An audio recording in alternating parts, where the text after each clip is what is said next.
How to read body language. Raised eyebrows often signal discomfort. If their voice goes up or down, they're most likely interested. Eye contact shows interest, both positive and negative. But if they look into your eyes for too long, they might be lying. Crossed legs are usually a sign of resistance and low receptivity. If they mirror your body language, the conversation is probably going well.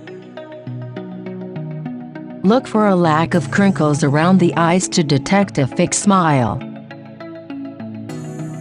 If they're laughing with you, they're probably into you.